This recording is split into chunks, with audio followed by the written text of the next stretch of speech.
ভূত তো আমাদের সবার মধ্যে আছে, আমরা কিন্তু কেউ নিখুঁত নই।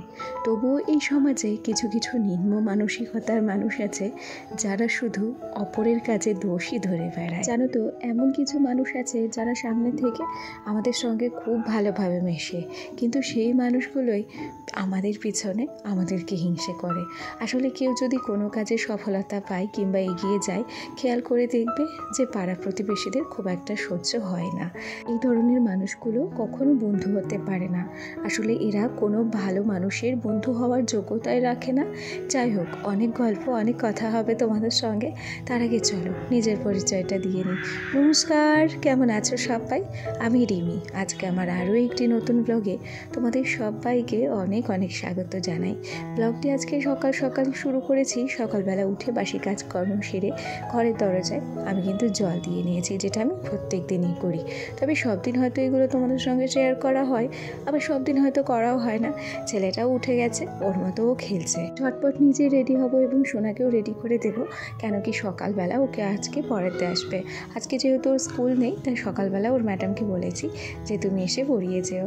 আর এই তো কিছুক্ষণ বাদে তোমাদের কাছে ফিরে এলাম। আমার সোনা কিন্তু পড়তে বসেও গেছে, আর ওকে আমি কিন্তু রেডিও করে দিয়েছি। যেহেতু সোনাকে ঝটপট পড়াতে চলে এসেছে, তাই খাট বিছানাটাকে কিন্তু আমি পুরোপুরি গোছাতে পারিনি। বালিশ টালিশগুলোকে নিচে নামিয়ে রেখেছি।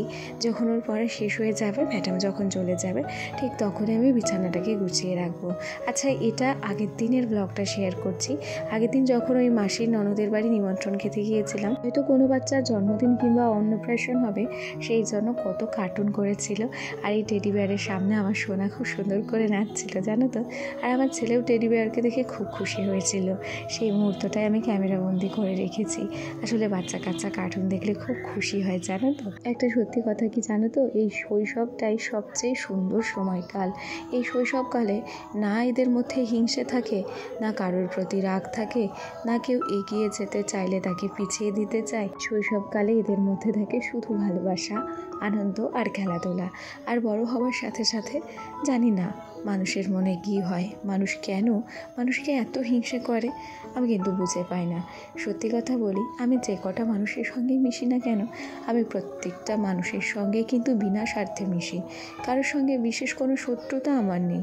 তবুও কেন জানি না যে আশেপাশের মানুষগুলো, বিশেষ করে আমার সমবয়সী বউ, যাদেরকে আমি বন্ধু কিংবা বান্ধবী ভাবি, তারাই আমার ভিডিও করা নিয়ে এত হিংসে করে। অথচ এই মানুষগুলোই আমার সামনে কিন্তু ভালো ব্যবহার করে, আবার আমার আড়ালে আমার নামে নাকি অনেক কিছু বলে। আসলে আমি সব শুনতে পাই, সব আমার কানে আসে, তবু আমি কিছু মনে করি না। কেন কি বলো তো, আমার এটাই মনে হয় যে হিংসা তারাই করে যারা আমার পিছনে পড়ে থাকে। হিংসা তারাই আমাকে করে যারা আমার সমকক্ষ হতে পারে না। হয়তো তারা আমার মতো ভিডিও করতে পারবে না, সেই জন্য হয়তো তাদের হিংসা হয় আমার উপরে, তাছাড়া কোনো কিচ্ছু নয়। এছাড়া আমি আর কিচ্ছু মনে করি না। আর হিংসা হচ্ছে একটা এগিয়ে যাওয়ার বড় ধাপ। কেন কি, কেউ যদি আমাকে হিংসা না করে, তাহলে তো আমার জেদ হবে না যে আমি এগিয়ে যাব। থাকে সে তার মতো হিংসে করে যাক, আর আমি আমার মতো এগিয়ে যাওয়ার চেষ্টা করি। তবে আমি কিন্তু মানুষটা চিনে রাখলাম, কোন মানুষটা কেমন হতে পারে। অবশ্যই এর আগেও আমি অনেকবার মানুষ চিনেছি, অনেকবার মানুষের কাছ থেকে ধাক্কা খেয়েছি। তবুও ভেবেছি মানুষ তো হয়তো পরিবর্তন হতে পারে, কিন্তু না, কিছু মানুষ কখনো পরিবর্তন হয় না। যাদের স্বভাব অন্যের সমালোচনা করার, তারা অন্যের সমালোচনা করেই যাবে। যাই হোক, গল্প করতে করতে হয়তো অনেক নিজের কথা বলে ফেলেছি, আর সেই সাথে কাজকর্ম হয়ে গেছে। গ্যাসটাকে সুন্দর করে সকালবেলা মুছে নিয়েছি, যেটা আমি প্রত্যেক দিন করি। আর আমার প্রত্যেক দিনের কাজগুলো প্রত্যেক দিন করতেই ভালো লাগে। এরপর সুন্দর করে 2 কাপ দুধ চা করে নিয়েছি। সোনার জন্য করেছি দুধ কমপ্লান। 1 কাপ চা ম্যাডামের, 1 কাপ চা আমার। আর এখানে খেয়াল করো, এগুলো সমস্ত আমাদের গাছের লঙ্কা। লঙ্কাগুলোকে শুকোতে দেওয়ার জন্য রোদে দেওয়া হয়েছে। কিছু লঙ্কা শুকিয়ে গেছে, তবে সেগুলোকে আমার শাশুড়ি মা গরম জলে ভাপিয়ে শুকাতে দিয়েছে। আদতেও জানি না যে ওই লঙ্কাগুলো ওই দোকানের কেনা শুকনো লঙ্কার মতো হবে কিনা, এগুলো আমাদের জানা নেই। আচ্ছা, গল্প করতে করতে এখন আমি ঘরে চলে এলাম। সকালবেলা এই কম্বল টম্বলগুলো আমি কিন্তু ভাঁজ করে রেখেছিলাম, সেগুলো এখন শোকেসে ভরে দিচ্ছি। কয়েকদিন আমরা খুব বলেছিলাম শীত আসছে না, শীত আসছে না। তবে দেখো, দেখতে দেখতে শীত কিন্তু চলেই এলো। শীতের সমস্ত জামা কাপড় বার করতে হবে। শীত আসার আগে একবার ঝামেলা, আবার শীত চলে যাওয়ার মুহূর্তে ঝামেলা। সেই সোয়েটার, কম্বল, চাদর সমস্ত কিছু বার করা, তাদেরকে ধোয়া কাচা, কম কাজ কিন্তু থাকে না। আমাকেও না অনেক কাজ সামলাতে হবে। আর শীতের দিন সবচেয়ে আমার কাছে বড় চ্যালেঞ্জিং হয় কি জানো তো, আমার এই ছোট্ট ঘরে প্রচুর জামা কাপড় হয়, সেগুলোকে গুছিয়ে রাখা আমার কাছে সবচেয়ে কঠিন কাজ বলে মনে হয়। তবে পুরোপুরি শীত পড়ার আগে আগে আমাকে কিন্তু ঘরটাকে আরেকবার করে গুছিয়ে নিতে হবে। আসলে কি বলতো, শীতের সোয়েটারগুলো গুছিয়ে রাখার জন্য আমার একটা বাস্কেট আছে।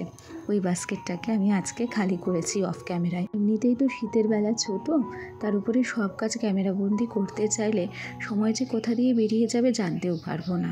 সেই জন্য অফ ক্যামেরাতেও আমরা কিছু কাজ করে রাখি। এখন আমি ফ্রিজটা পরিষ্কার করছি, ওদিকে বাস্কেটটাকেও রোদে দেওয়া আছে।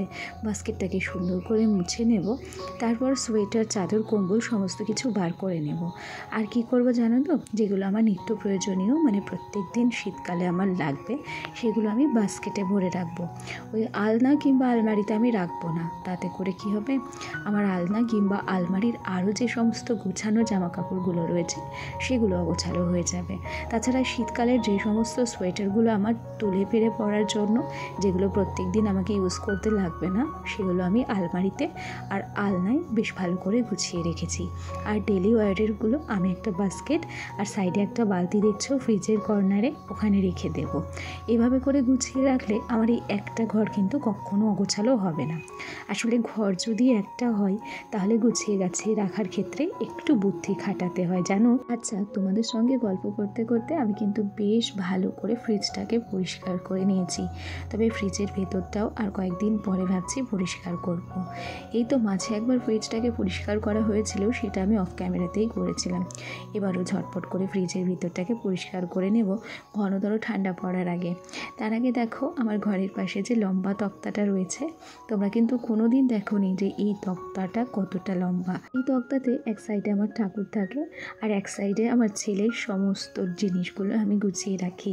আর সেই সাথে টুকিটাকি কয়েকটা শোপিস আছে, ফুলদানি আছে, সেগুলো দিয়ে তক্তাটাকে আমি গুছিয়ে রাখার চেষ্টা করি। আমার টিনের ঘরের এদিকের অংশটা একদম ফাঁকা। এই ফাঁকা টিনের ঘর দেখতে না একটু বাজে লাগে, সেই জন্য আমি আমার মতো করেই তক্তা লাগিয়ে এই জায়গাটিকে সাজিয়ে গুছিয়ে রাখার চেষ্টা করেছি। আমি আমার মতো আমার ঘরটাকে গুছিয়ে রাখার চেষ্টা করি। তবুও আমাদের আশেপাশের যারা আমাকে হিংসে করে, তারা নাকি বলে যে আমি শুধুমাত্র দেখানোর জন্যই এই কাজগুলো করি। আচ্ছা, কাজ কি কখনো দেখানোর জন্য করা যায় বলো? এই যে কাজগুলো শেয়ার করি তোমাদের সঙ্গে, আমি তো আজ থেকে শেয়ার করি না। আর তার উপরেই সত্যি কথা বলতে কি, আমি দৈনন্দিন যে সমস্ত কাজগুলো করি সেগুলোই তোমাদের সঙ্গে শেয়ার করি। এর বাড়তি কোনো কিচ্ছু তোমাদের সঙ্গে শেয়ার করি না। আমি আমার নিজের মতো করে ঘরটাকে পরিষ্কার করার চেষ্টা করি, গুছিয়ে রাখার চেষ্টা করি। সেখানে যদি আমার আশেপাশের মানুষগুলো এরকম ভাবে, তাহলে ভাবুক, তাতে আমার এখন আর কোনো যায় আসে না। আমার বড় বলেছে আশেপাশের এই সমস্ত ছোট মানসিকতার মানুষগুলোকে একদম পাত্তা দেবে না। অবশ্য এক্ষেত্রে মনে হয় আমারই দোষ, কেন কি আমি সবার সাথে না একদম ফ্রিভাবে মিশতে পছন্দ করি। কারোর সাথে আমি মনে কোনো রকম দ্বিধাদ্বন্দ্ব রেখে মিশি না। আর আমার ভালোর মানসিকতার সুযোগগুলো এই মানুষগুলো নেয়। যাই হোক, গল্প করতে করতে সংসারের টুকিটাকি কাজকর্ম সেরে নিয়েছি, ঘর তোর পুরো পরিষ্কার পরিচ্ছন্ন করে নিয়েছি। আর সেই সাথে আমি কিন্তু আলনাটিকে আজকেও নতুন করে পরিষ্কার করে নিলাম। আচ্ছা, আমার আজকের ভিডিওটি কেমন লাগলো কমেন্ট করে জানাতে ভুলো না। আজ আসি, কাল আবার দেখা হবে, টাটা।